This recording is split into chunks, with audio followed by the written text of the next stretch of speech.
Good morning, everyone. Whoa, whoa. Oh, there you go. This is a call to order. This is the regular meeting of regular session of the Yuma County Board of Supervisors. We'll also be sitting at all special taxing districts. This is the September 5th, 2018, 9 a.m. meeting.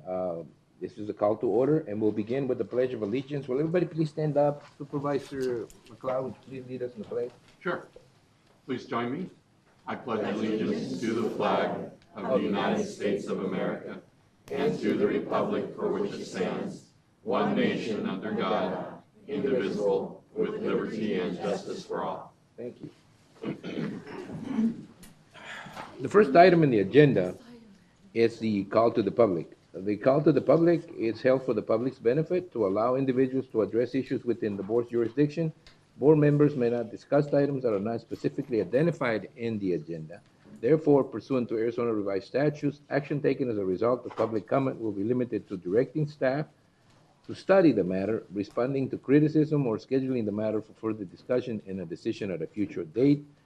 I do have a couple of speaker forms. And one of them says C4 if necessary, and the other one says food, I think it's food concessions. If the item is in the agenda, then we'll take it up on that particular item. If it isn't, in this particular case, I don't know if we don't have any zoning items tonight, do we? So we're gonna have to have Mr. Fugate? Yes. John, all right. It's not in the agenda, right? You just want to address something else? Okay, then we'll be calling you, well, might as well. Just step up and what's your name, address, and please tell us what you want or need. Just a short comment. My name's John Fugate. Been a resident of Yuma for 46 years. Been a small business owner for all them years. I just wanted to address before the winter got started. It's a common concern of many of the property owners and business owners, especially in my district, District 3 in the foothills. Mr. Ross Waite just eliminated a bunch, but I think it's an ongoing issue with you folks over the last few years over the vendor carts and stuff like that in the foothills. The foothills is the area coming into Yuma, right from Phoenix area and everything, and some of the citizens out there, we've got together, and we believe that the zoning department and the health department should maybe set some rules or some regulations on what they can do. All small businesses are entitled to be in business, but as long as they go by the rules and regulations set by you folks. It's a badly needed thing to bring outside businesses to Yuma, which benefits everybody. When you drop into Yuma, you don't want to see a giant swap meet or something like that. But as long as everybody goes by the same set of rules and regulations, we think that it would be a fair thing to have you folks possibly set some rules and regulations. The health department doesn't seem to help anybody. There's businesses out there without running water, electricity, everything. The zoning department doesn't know which way to step. We've addressed them, and so that's why I brought it to you folks.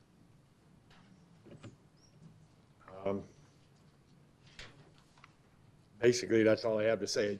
It's just an issue that looks like it should be addressed before it gets out of hand again. Like I said, Mr. Wake just eliminated a bunch on Fortuna Road because of his development out there, and the citizens out there are concerned that it's going to get out of hand again, and it is on the South Frontage Road already. Thank you very much. Thank you.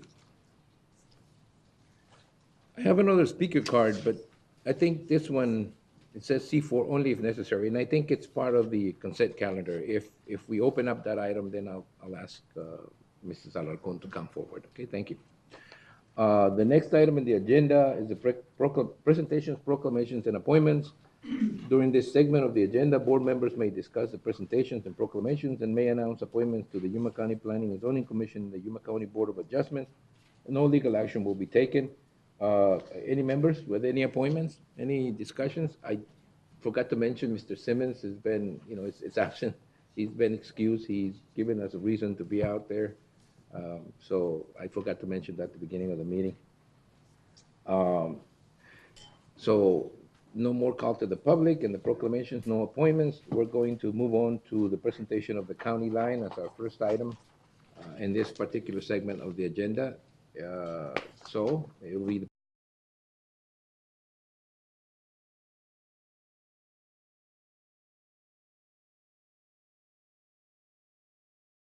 together.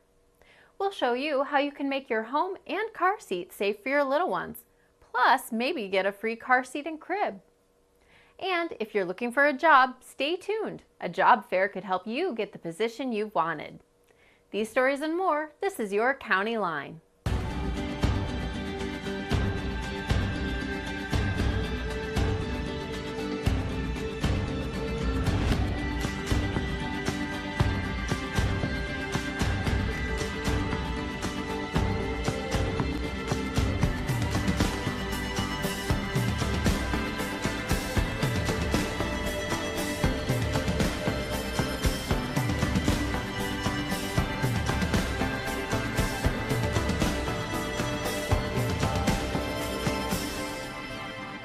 We all know the war on drugs has been going on for years, and the battles often play out in the news.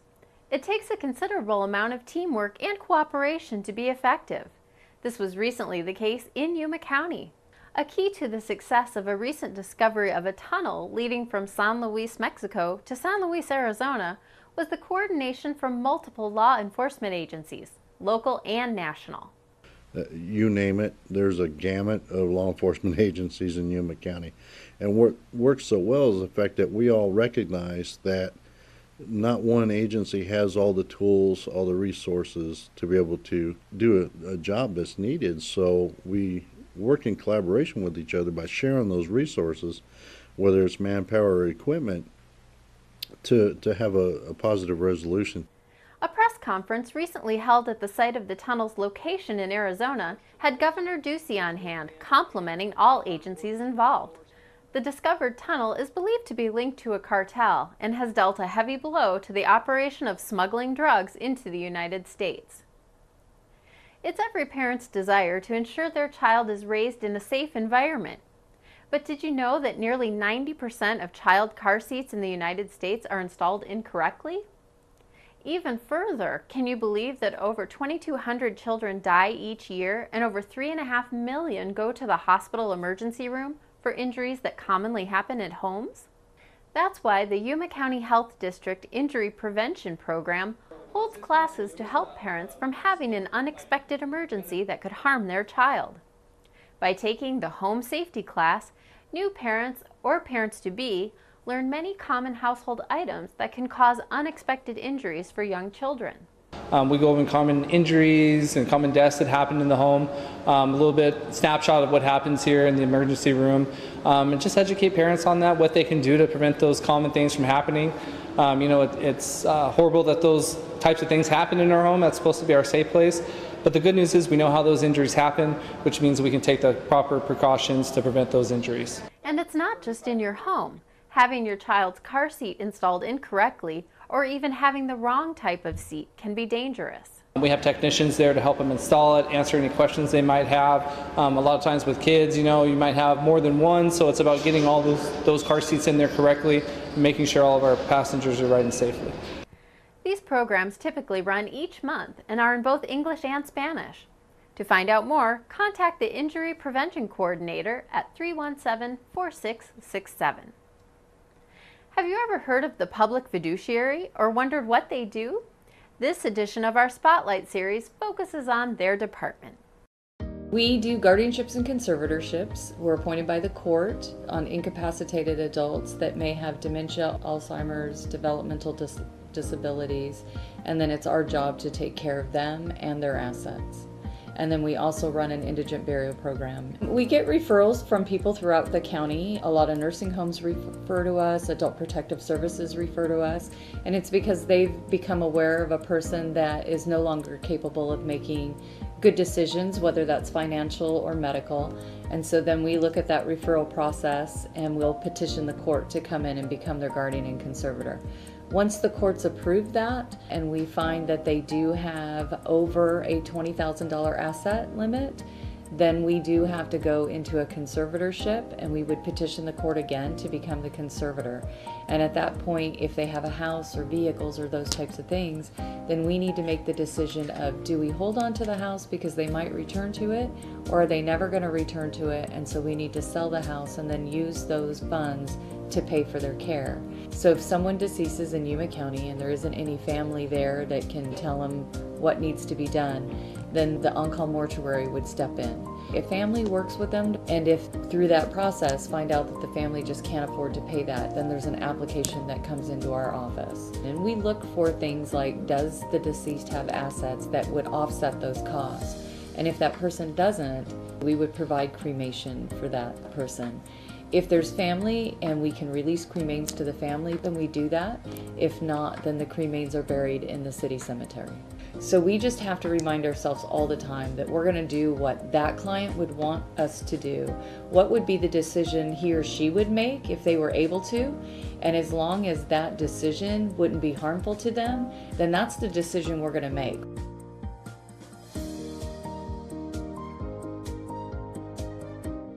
You can learn more about the Yuma County Public Fiduciary Department by visiting yumacountyaz.gov.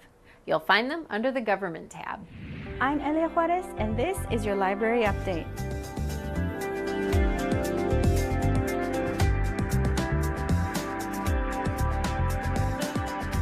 The month of September is going to be incredible at the Yuma County Library District. The month of September is National Library Card Sign-Up Month, and this year it's sponsored by Disney Pixar's The Incredibles. If you haven't already signed up for your very own library card, go to your closest library in the month of September and sign up for one. If you show your card at a variety of local businesses, you will be getting some amazing discounts that you can only get if you're a library card holder.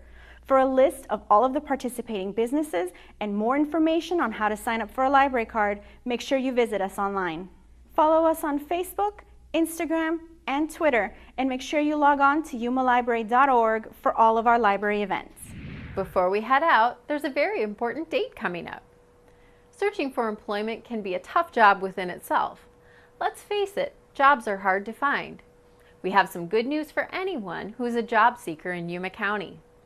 Arizona at Work of Yuma County is working with a number of area agencies to help job seekers.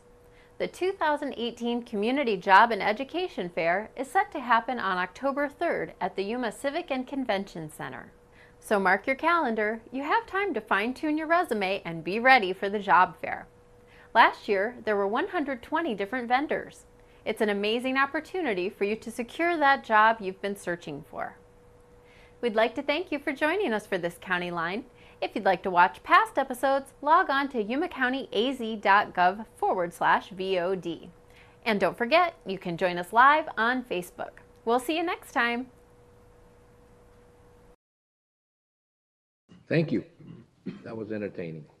The next items are the proclamations, and I'm going to do something. I'm going to tinker a little bit with the sequence, or at least have the council pick up two proclamations instead of just one. We'll issue the proclamation proclaiming September 15 to October 15 as Yuma County Hispanic Heritage Month, and it will be read by Supervisor Pancrasi.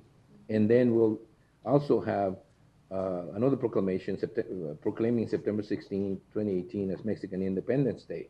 And that will be read by Supervisor Porchas, but I'd like to have the council come and pick up both of them. So we're going to read them both and then have you come up and pick them up. Supervisor Pancrasi, would you please start?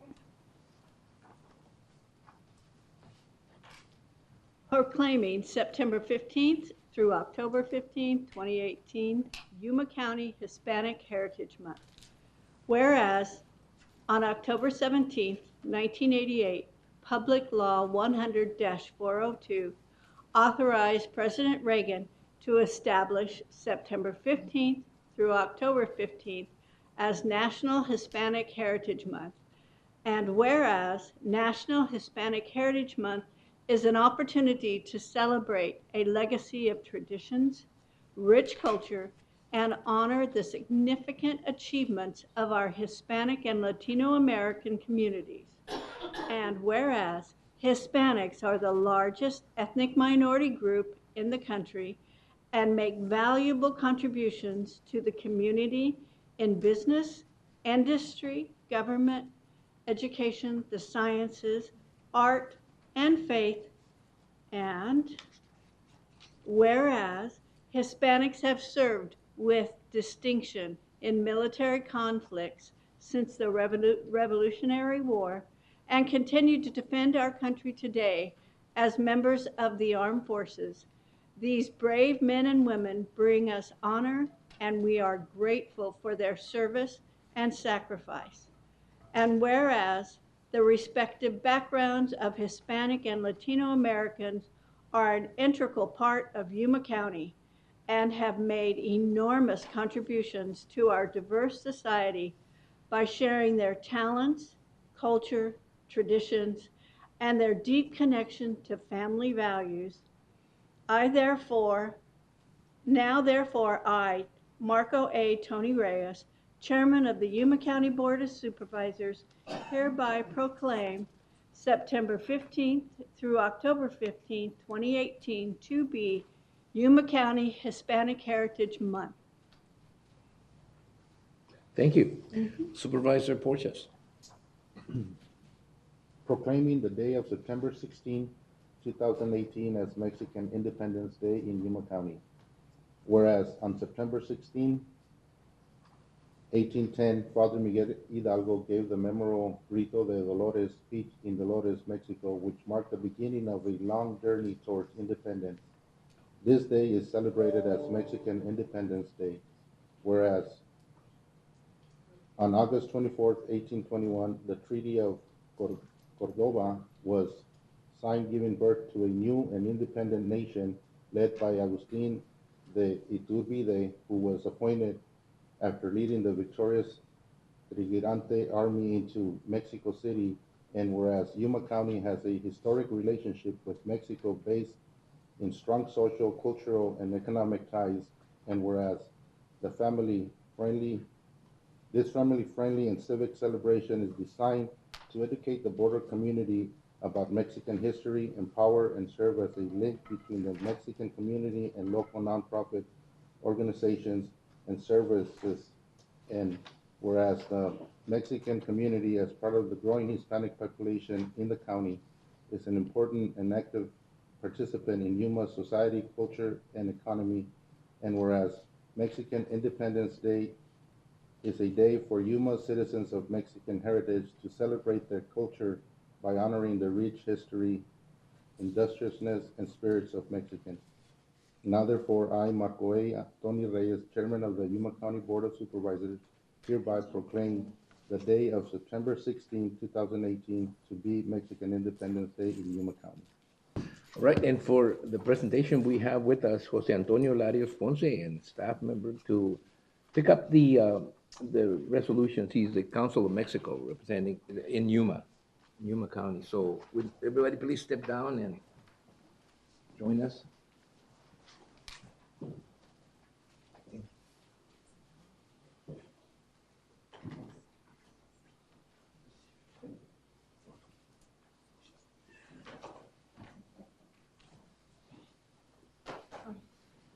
Sí, en el medio, en el medio acá. Con las dos, ¿eh?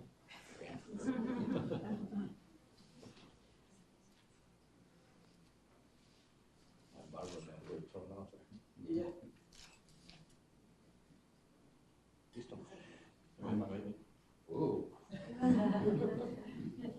Thank you.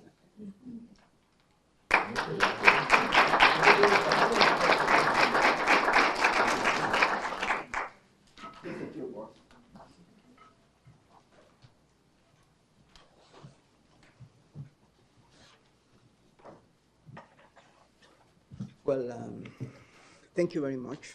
As Consul of Mexico, it's an honor to be here and receive the proclamation of both the September Proclamation and the Hispanic Heritage Month. Um, the Mexican community, American, is important and valued members of Yuma, Arizona. For us, the September 16 represents a date of great significance and celebration for our community. I thank you very much, the Board of County Supervisors, for always considering our fellow citizens as a participative and productive society that contributes to the county's culture and economy. So I really appreciate this bold proclamation. I think this is the first time that is the proclamation of September 15 as Independence Day of Mexico. Thank you very much, and always the doors of the consulate is open for all of you. Thank you. Thank you.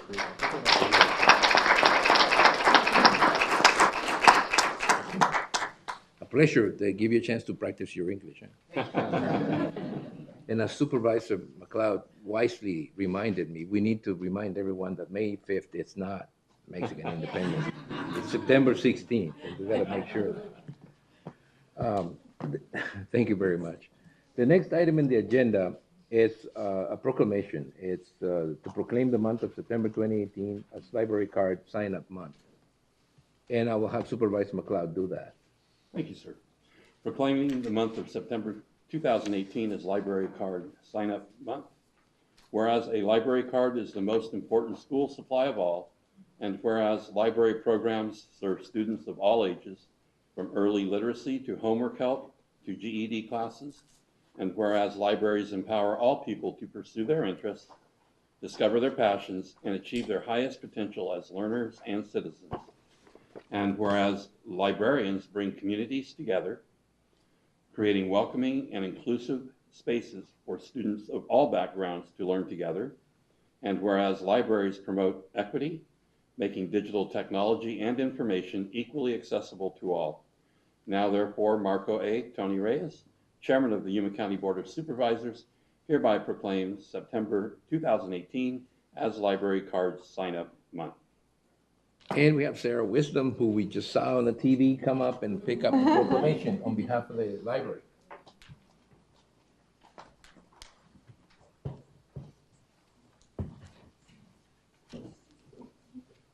I remember you used to make us show our library cards. I still have that photo in my office. There you go. Okay. All right, well, all right.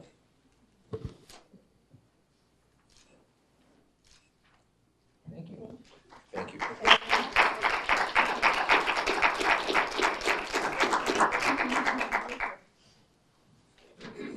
We couldn't have a more appropriate name or individual come and pick it up, Sarah Wisdom.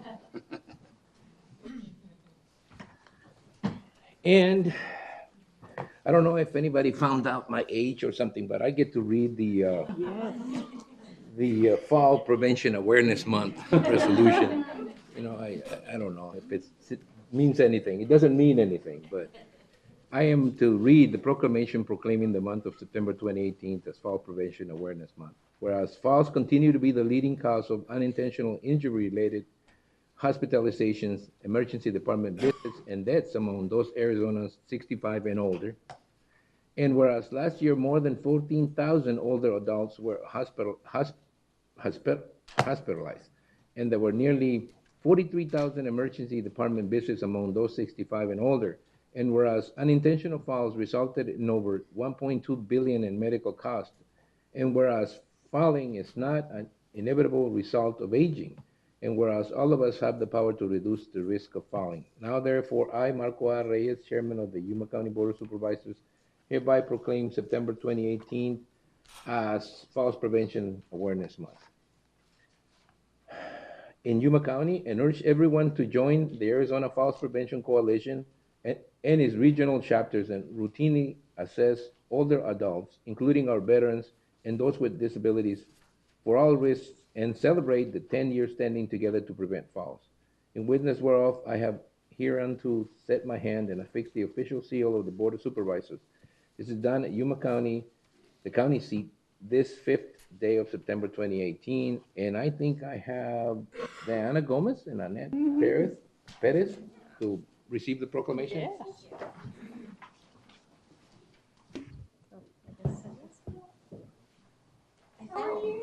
Oh, you fell. Oh, must have been. That's not the reason for the whole proclamation. It's 65 and older.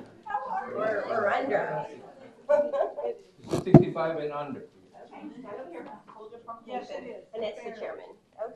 Oh, yes, and my former student. Oh, excellent. I think you have many of those. Can you read?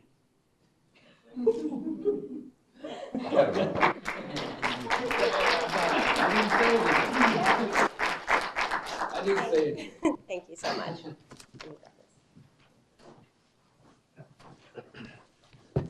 Well, I'd like to go ahead and just say a few words. Sure. Thank you on behalf of the Health District and the Western Arizona Falls Prevention Coalition. The mission of the Western Arizona Falls Prevention Coalition is to reduce the risk and incidence of falls through the sharing of resources, promoting fall prevention, education, and to raise awareness of the issues surrounding falls. The WAFPC is a regional partnership of organizations working together to prevent falls in our communities, western regions that include Mojave, La Paz, and Yuma County. According to the National Council on Aging, in 2016, unintentional falls were the leading cause of injury-related deaths among Arizona residents age 65 and older. And according to the CDC, in 2014, falls were the first leading cause of non-fatal unintentional injury for children aged 15 and under. By supporting and proclaiming September as Falls Prevention Awareness Month, you are assisting and strengthening our mission to bring awareness to this important issue to individuals of all ages. We invite community members and organizational representatives to visit www.azstopfalls.org to join our cause in expanding awareness for fall prevention and related issues. Thank you very much today. Thank you. Thank you. And you know, as much fun as I made out of this thing, this is a very serious issue, and it's one that affects a lot of the elderly population. So it's something that should be taken seriously, and we'll do as much as we can to promote that. Thank you very much. All right, item number 6, which is a county administration item. It's the presentation regarding the results of the 2018 Yuma County Resident Survey. There will be a dreaded PowerPoint presentation for them.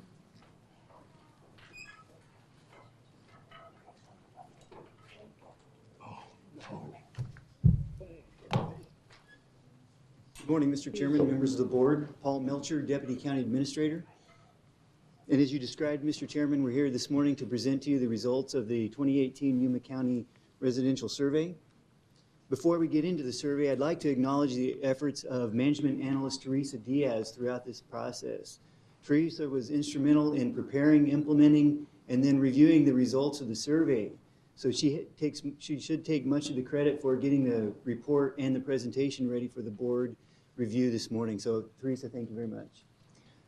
Just as a reminder, Mr. Chairman, we conducted the Yuma County Resident Survey from February 1st through March 31st of 2018. It was available online in both English and Spanish. It was also available at several kiosks in a hard copy in case there were people who had limited access to computers, and that was also available in English and Spanish. We did some significant advertising, most notably on Facebook was where we received the most information or the bang for our buck in relating to advertising for the online survey. To that point, we had 1,950 people respond to the survey overall.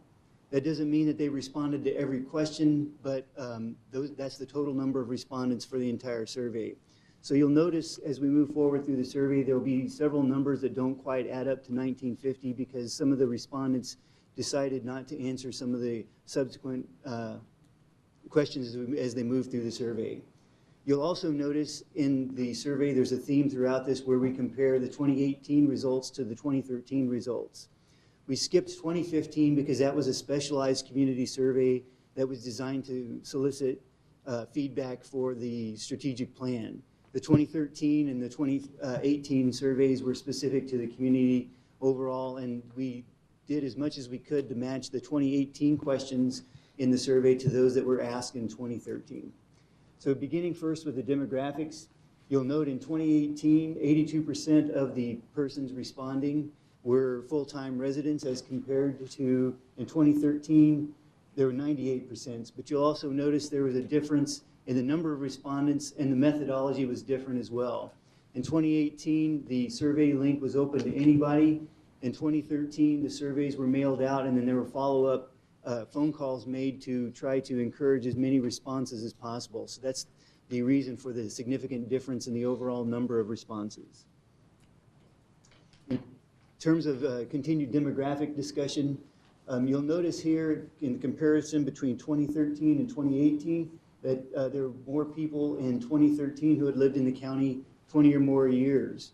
But you'll also see that part of the reason for that difference is this, the decrease in those responses was 23% of the people who responded to the question decided not to respond. So it's difficult to really draw significant conclusions from this, but overall you can see that we do have a significant amount of the respondents who've lived in the county for more than 10 years. We also bored down into the information to be able to reflect who responded where.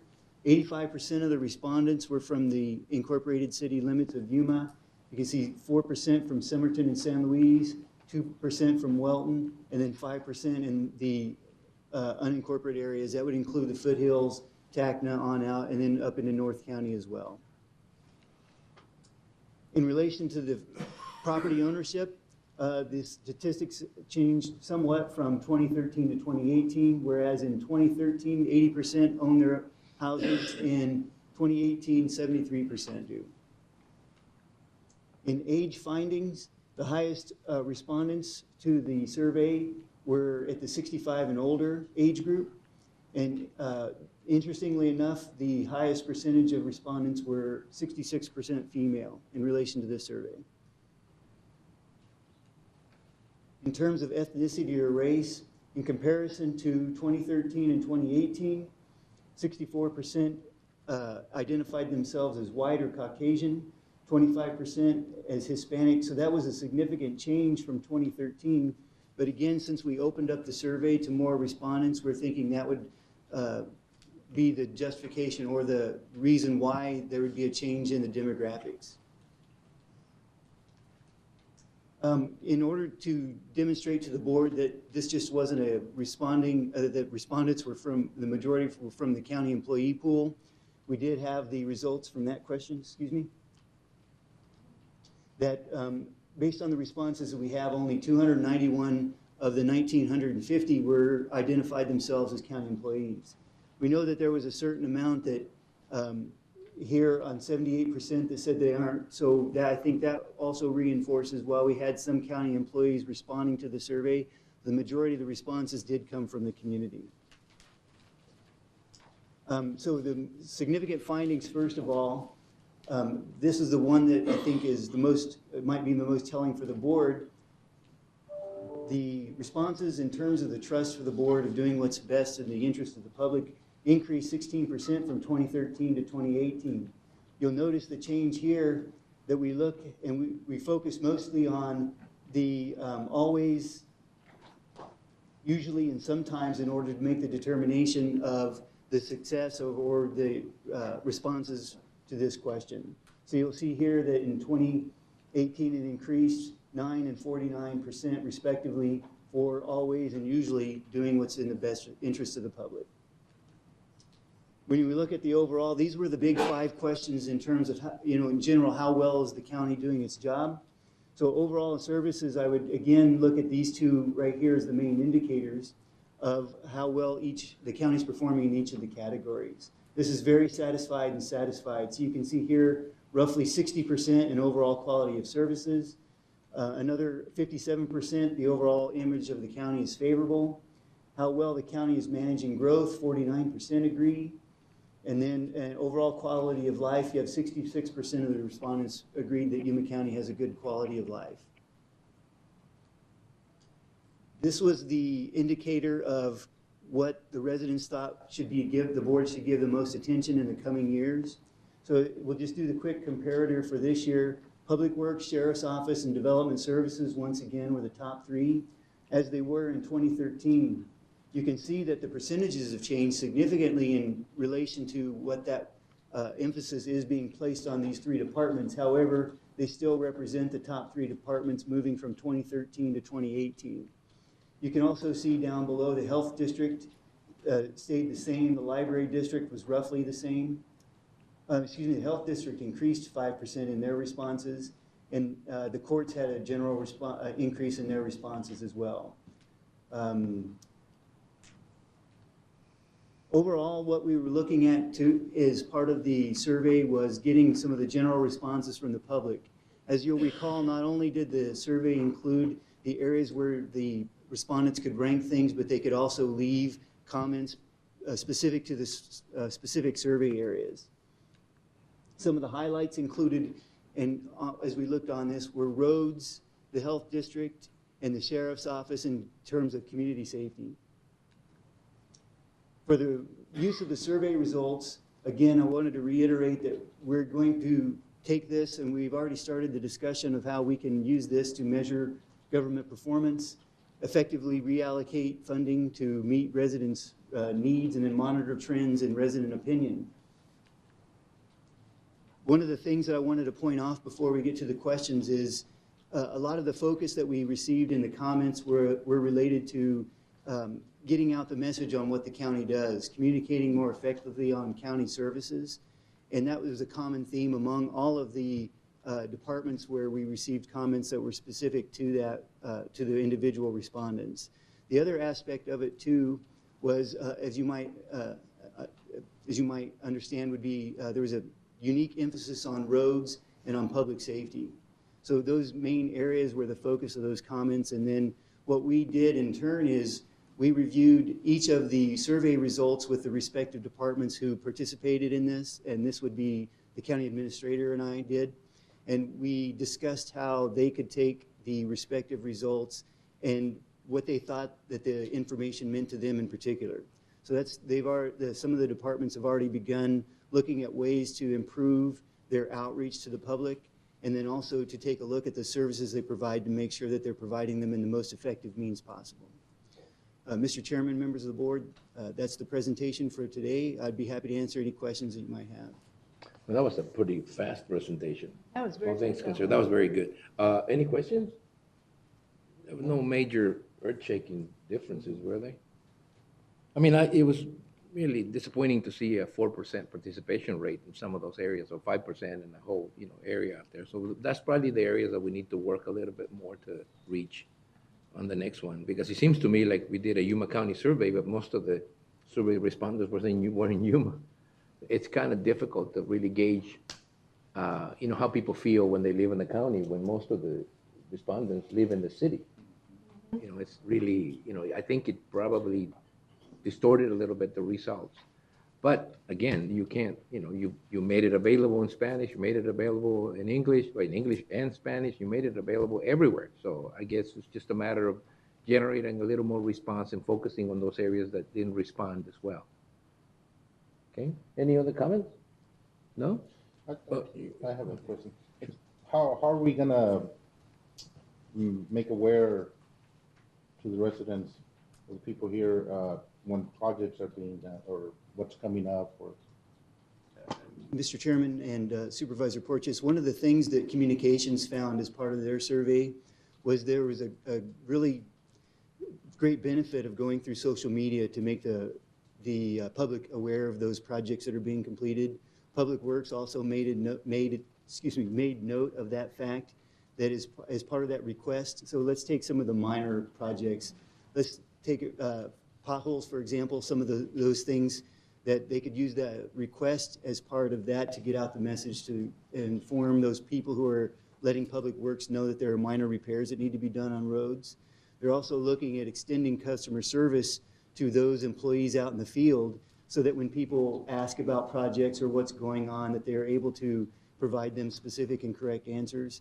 And then, as I mentioned at the very beginning, we knew that social media was very effective in getting the word out for this survey in particular, so that would be part of it too. one of the things that communication wants to do is expand its social media presence, but also determine ways to drive more people to the website.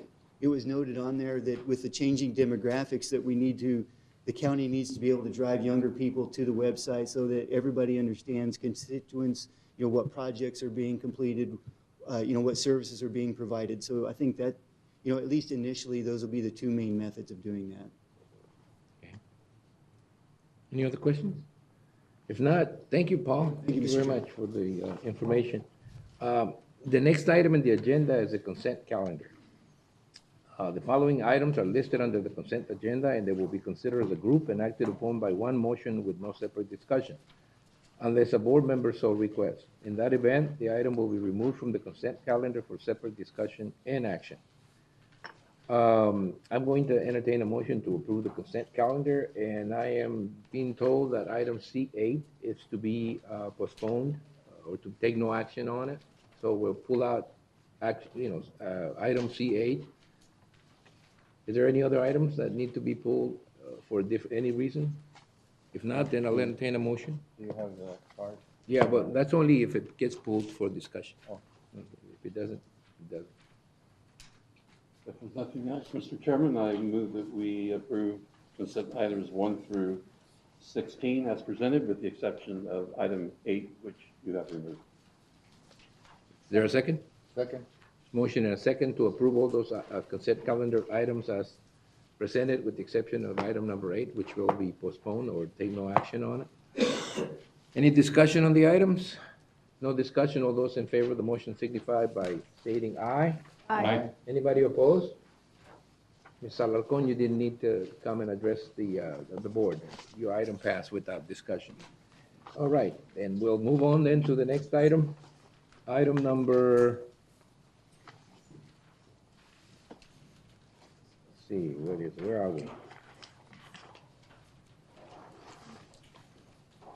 Number 1 on the discussion and action items.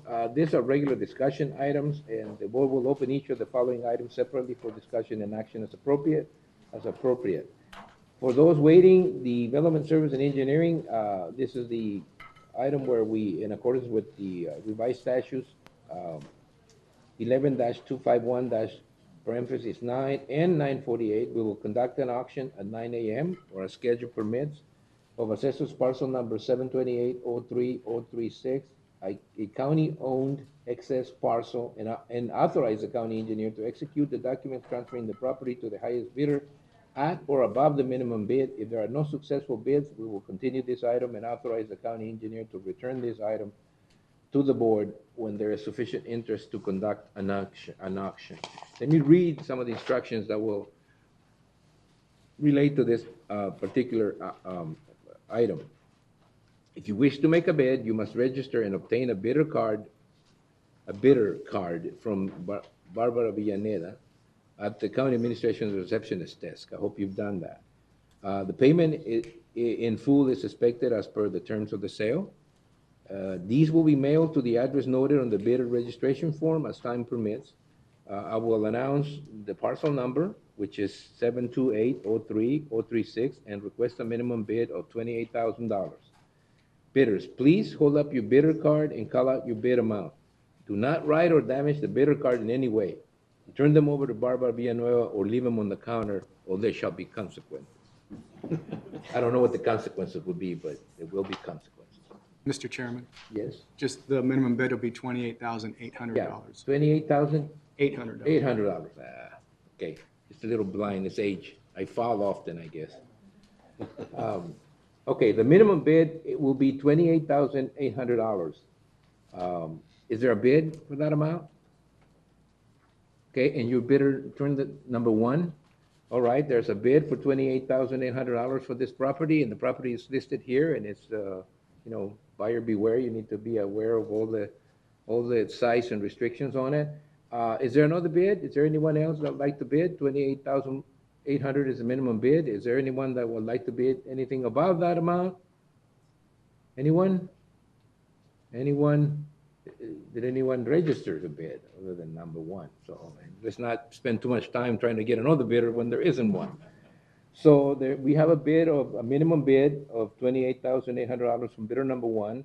And so I'm going to just go through the format. Are there any other bids? No other bids? Going once, going twice, gone to bidder number one for $28,800. This is acknowledging the highest bid. Now I'll seek a motion from the board to accept or reject the bid. Is there a motion to accept or reject the bid? I move to accept the bid. Is there a second? I'll second. There's been a motion and a second to accept the bid for $28,800 for this parcel. Any discussion on the item? No discussion on the item. All those in favor of the motion signify by stating aye. Aye. Anybody opposed? Thank you. The bid, it's a winner. Thank you, because we've been trying to do this for a while, and thank the staff for their patience, and thank you for bidding on this property, and hope it works out just the way you thought. Thank you. That takes care of item number one, and we will move on then to item number two on the discussion calendar, and this will be for public boards. At the Board of Supervisors, pursuant to Arizona Revised Statute 48-905, we will hold a public hearing on September the 5th, which is today, at 9 a.m. or later, to hear and pass upon any objection or protest presented to the board regarding the establishment of the Tierra Mesa Estates Unit 2, 7, 8, and 9, Street Lighting District number 2018-03, as described on Exhibit A of the petition to establish a street lighting district. Now, this is I'm just going to explain what the agenda is. Man, the second part of this is, having ruled on all protests and objections, we will allow the establishment, if there, after we haven't ruled on those, we will then allow or disallow the establishment of the street lighting district. We then will have an opportunity to authorize the chairman to sign the formal order of establishment for said district, and we will establish a fund number for the lighting district for future budgetary requirements, and adopt budget amendment resolution number 1920, establishing budget authority for the district in the amount of $8,400, pending the petition. So we will begin with the first part, which is we'll hold a public hearing. But first of all, we'll let Rachel. Thank you, Chairman Reyes, members of the board. I just wanted to state that I have spoken with the deputy clerk, and she has said there are no written objections that were received. So any objections would be here at the public hearing if any protests or whatever were made. And I know that Supervisor McLeod and Paul also knows that the past year that we've been working hard with the Ann and people in Tierra Mesa to get the street lighting district established, and now we're seeing some light at the end of the tunnel. So, all right. Okay. That is no pun intended. Light at the end of the tunnel. This is street lighting. Huh? Street lighting. Okay. All right. Well, I will open the public hearing for comments from anyone here about the establishment of this particular street lighting district. Is there anyone here that wants to speak? And you can speak in favor or against, but remember, if the purpose is to get it done, they better be in favor. Hey, it's a comment. I mean, it's a public hearing. Is there anybody here that would like to address the board on this particular item? If not, then I'll move on to, we have no objections, so we don't have to rule and any objections presented. There's no written objections, so we'll move on to authorizing the chairman to sign the formal order of establishment. Is there a motion to authorize me to sign a formal order of establishment for said district? Yeah, Mr. Chairman, if I may, just briefly a comment. I want to once again recognize APS for cooperating with the residents there. APS has paid the light bill for about a year, and they did not have to do that. They chose to, and so I think that should be recognized. And congratulations to the residents who worked hard to get this going. Mr. Chairman, with that, I move that the Board of Supervisors have ruled on all protests and objections presented, of which there were none, to allow the establishment of the street lighting district, authorize the chairman to sign the formal order of establishment for said district, establish a fund number for the lighting district for future budgetary requirements, and adopt budget amendment resolution number 19-20, establishing budget authority for the district in the amount of $8,400. No, second. Second. The motion and second to do all those things. Is there any discussion? Or are there any discussion? No discussion. All those in favor of the motion signify by stating aye. Aye. Anybody opposed? Motion carries. If not, Just one quick question. Will this start anything on the budget in our household for 2019? I can state at this point it will not. It will not show in your tax records that it will be paid. We have budgeted the amount necessary to pay that, but because it needs to be on the agenda by November the 1st, I mean, not on the agenda, but meet the tax rolls by November the 1st, and it will start next year. You will see that coming out of your taxes. For 2020? For 19, yeah, okay, yeah. Yeah, for 19, but I guess it gets paid, you know. In 20. Okay. Thank you, Ann. Okay, thank you, Rachel. You still have more, right? Yes, I do. Okay, so the next item, item number 3, is Public Works. Also, as the Board of Directors of the Yuma County Improvement District 97-10, El Prado states that in conjunction with Arizona Revised Statutes 48-922, we will open, examine, and publicly declare all bids received for construction of a new force main for the district and direct the district engineer to tabulate the bids, review them, and submit the recommendation for awards at the Board of Supervisors meeting on October the 1st, 2018 at 9 a.m. That is a change. That was supposed to be September, yeah, that was September 7th, but we're gonna set it to October the 1st. Okay. Rachel. Thank you. We're kind of excited. It's taken quite a while to get to this point, as you well know, for several years. And Only you would be excited about it. So A sewer line. yeah, we're excited about the sewer line coming in. I know you're happy for us. So. Yeah, we're happy for you. Anyway, I wanted to introduce a couple of people that Ginger will be opening the bid. We received only one bid It's gonna be tough, on this man. project. It's gonna be a hard one, yeah, as long as it comes in line with what our quotes are. And also, Taylor Ernsdorf with Stantec, one of our engineers out of Phoenix, will be announcing the dollar amount on that bid. And then subsequently, you'll just direct them to take that and tabulate it and come back on October the 1st with the notice of award. Okay? All right. Okay, then. This tabulate, open, and examine, and publicly declare all bids. Drum roll. Ginger, Yeah. yeah. We received a bid from Yuma Valley Contractors, Inc. Okay. We will now proceed to open the bid. Notice the tension in the air. We don't, you know.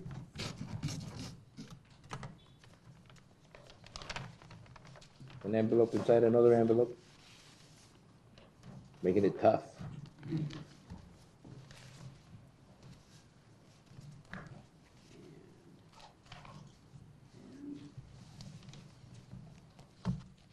Do you need me to open this also? I don't think so. Qualifications, No. I do want to make it clear that there is a list of items that, you know, that have to be met, that obviously, once we take the bid in and stuff, then, you know, staff will make sure that all the different directions have been followed and have been met. Exactly. What we have to do at this point is, after he Exactly. reviews it and the recommendation, we also have to send it to rural development. That's right. So they can right. do the consensus, so.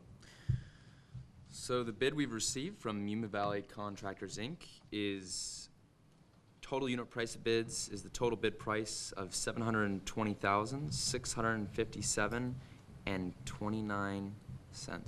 Ooh. Is that within the range? Yes, sir. Okay, then that's first piece of good news we get. That's right. That's true. Now, it's Okay. hopefully everything else is met. and Exactly. go through, And we but- should know that within a few days. so. All right, so what we've got is we tabulated the bids, we reviewed them, and then your recommendation Yes, sir. from the district engineer, in this case, it would be you, wouldn't it? Your recommendation to the board is that we accept it. Is it? I mean, don't we have to, you know, okay. Now, let me just go through this. You will go through this process on October the 1st. You will submit your recommendation?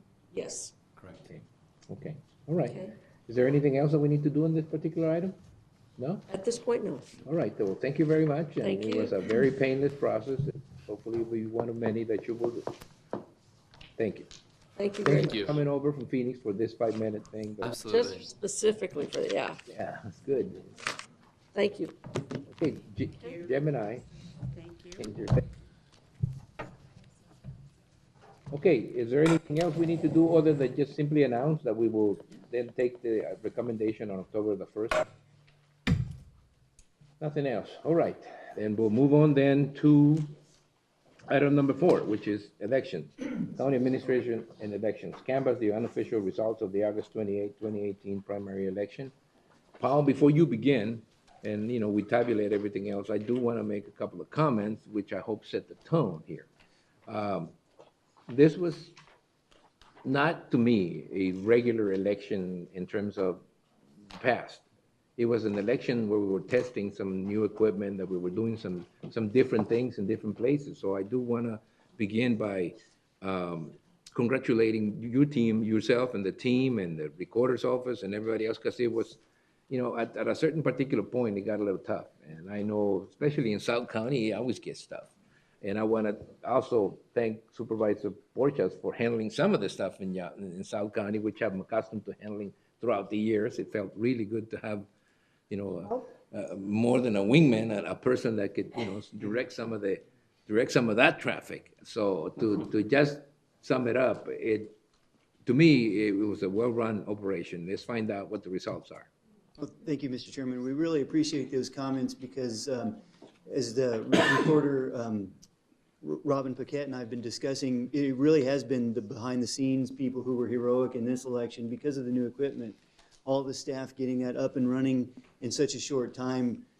We heard really rave reviews about the new equipment from the poll workers. So I think it was a tough duty to get all of that implemented in one shot, but it's certainly paying dividends already. So thank you, we appreciate that. So Mr. Chairman, what I wanted to do is just review quickly with you the reports that you have that are part of the canvas. The first one that you'll see in that packet is called the summary report. And you'll also see in there, there's a statements of votes cast. So the statements of votes cast includes a summary that I'll just draw your attention to. About 6 lines down is a statement of the votes that are the total ballots that were cast in the election of 20,000, which breaks it down into the early election day, the late earlies, and then the provisionals. That's on the front page of the SOVC report. I just wanted to show you and summarize for you that we had received 13,515 early ballots. On election day, we had 3,386 voting. We received late early ballots of 3,521 and tabulated 154 provisional ballots. We only had 207 provisional ballots this election cycle, which is outstanding again, compared to last election. So we think that new procedure is providing benefits as well. So I just wanted to show you that summary. Those are that's a summary of out of the 20,576 votes tabulated. That was the breakdown. So the summary report is in addition to that. It almost looks identical to the statement of votes cast, but it doesn't include that breakdown in terms of what occurred during the early voting, election day voting, the late earlies, and then provisionals. It just gives you a total summary of all of the votes that were cast by election, and by a race, excuse me. You'll also see in the packet moving forward that we have a summary of the write-in votes. As we move forward with our new elections equipment and the reporting capabilities, you'll note in the statement of votes cast in the summary report that there were write-ins for virtually every one of the races. That's not an indication of those were valid write-ins. Throughout the elections process, we have voters who just simply write in random names at times that aren't part of the valid write-in list, like Mickey Mouse, Donald Duck, and so on. So we, as the elections, when we process those, we just submit those to the write-in board for review. We don't pull those out for validity. The write-in board does all of that for us.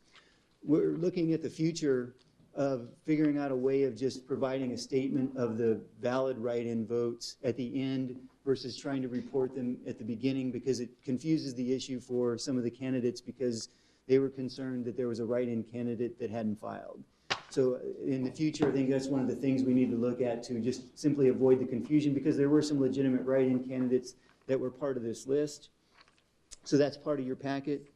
Mr. Chairman and members of the board, so as we take what's listed in the packet here and canvass it, what we do in turn is then we send a notice of the canvass to the other entities that were participating as part of the election to give them the results. Excuse me, for example, like the city of San Luis. So they handle the next stages in the process, which is telling the county which candidates might be going to the general election. And once we get that listing of all the candidates, then we start developing a ballot after that. So, Mr. Chairman, that's what's included in the packet for the canvass of the election. I'd be happy to entertain any questions that you or the board members might have. You guys have any questions? I have a comment. I mean, it's striking to me. It's a primary election, so it's got a different mechanic than a general election. Normally, a general election drives more people to vote. But what strikes me is how the voting process has shifted from the regular voting process of 20 years ago to almost an 80%, early ballot count. I mean, when I look at the numbers, the late earlies, which is people who wait till the last minute to send their late, and get them in, after the Friday afternoon, I think is what it is. It's mostly larger than the election day vote. So it's really difficult to be able to tell a candidate election day, basically it's tough to tell them, what the results are when you get so much stuff coming in at the last minute. But you guys did a great job of getting most of those counts out by 11 o'clock or 11:30 that night. So it's just incredible to me how that is completely flipped over, and we'll have, 80% of the people that voted actually voted on an early ballot. They might have voted late, but they voted early in an early ballot, and it's just astounding to me how that process has taken place over the few years. I know that I remember the arguments in this particular board about, early ballot, and now I think it's just a matter of understanding that that's become the way that people vote. It's not election day anymore, it's election month that takes place throughout the month. Anyway, any more comments? You seem to be gearing up to say something. Supervisor McLeod, yeah, Supervisor Porchas. I just want to echo, Supervisor Chairman Reyes, but Paul, I want to, thank you for that communication that we had with dealing, South County, San Luis, but also as I would go into, almost every Friday to the recorder's office and pick up that CD, I mean, I would see how busy they were and just how many people come in there. So they did an excellent job. I mean, I know talking to some of the staff there, they worked overtime, they worked even on the weekend. So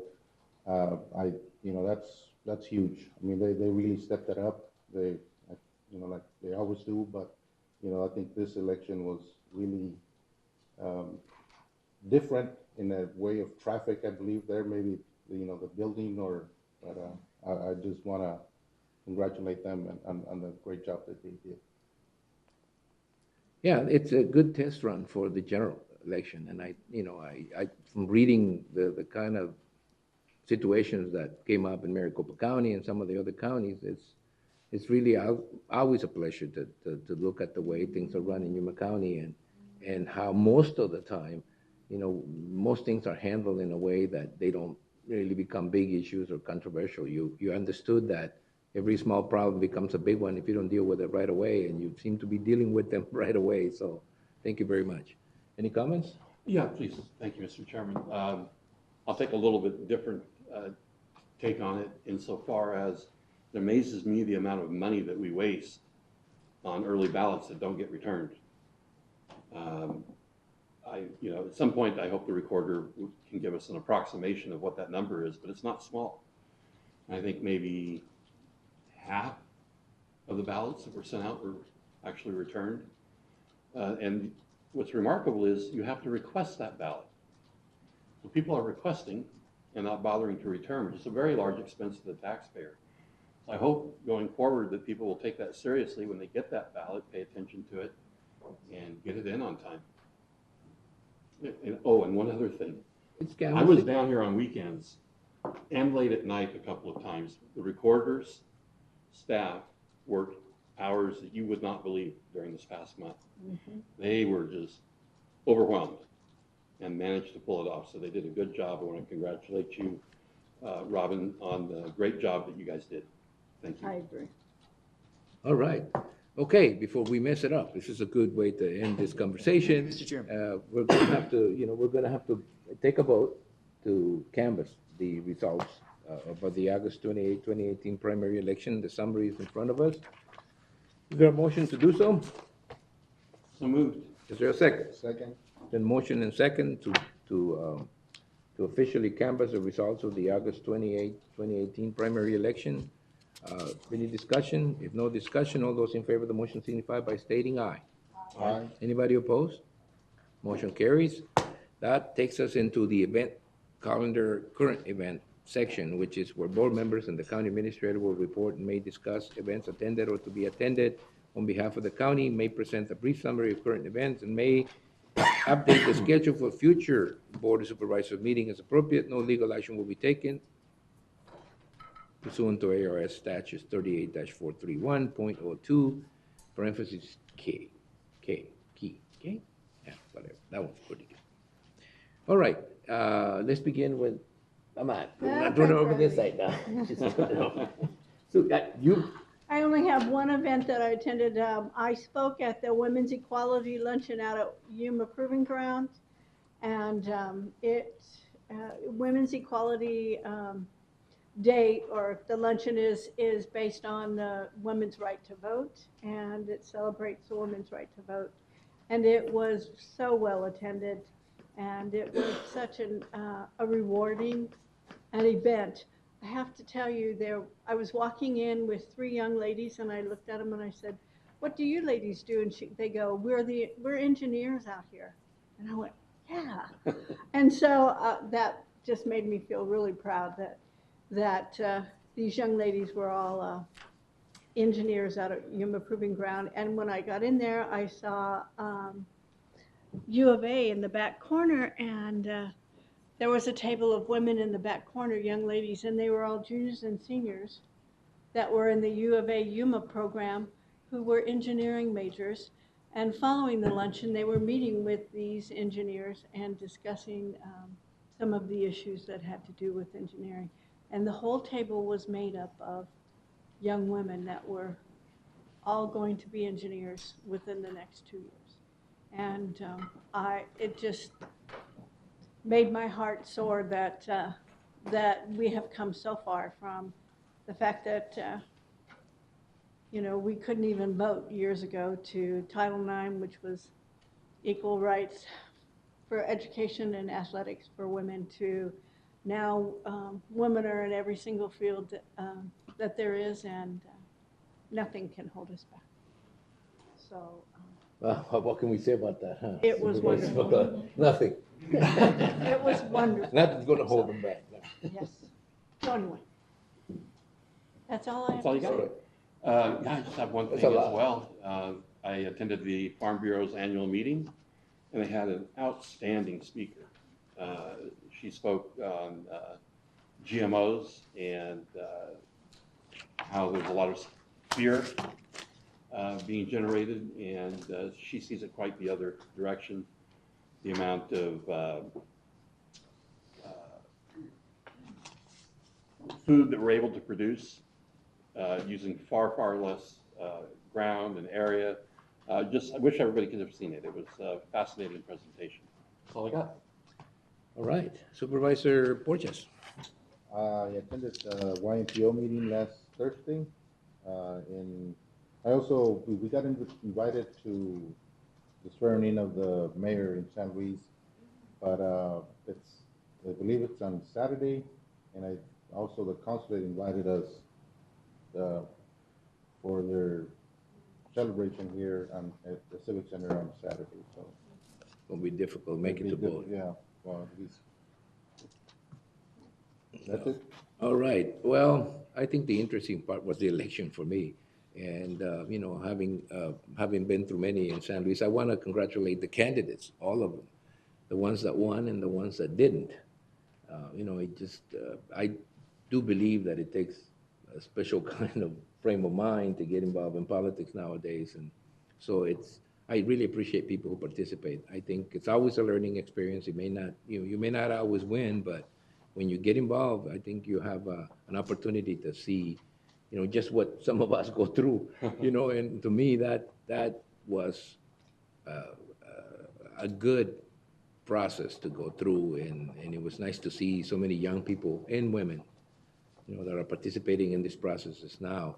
I mean, Charlene Fernandez makes no, she doesn't cut any corners or, you know, slice it down to say that this is not the year of the women, but from now on, it's the women's movement. And so I'd say some of us may have a little bit of might put up a little bit of resistance in that way, but we may be doomed, Supervisor McLeod. Don't include me in this. Your daughter may be president of the United That's States right. someday. Well, look, I look forward to it. Susan? Well, I've been out of town, so I'm glad to be back and getting caught up on emails and calendar appointments and getting back into the swing of things. So glad to be here. All right, this was, anybody else? I think I leave the call to the public open just in case. Anybody else has any comments to make? Oh, thank you very much for attending the meeting. This has been a pretty, you know, fast-paced meeting. Thank you for your patience and understanding, and this is the end of this particular meeting. Thank you very much.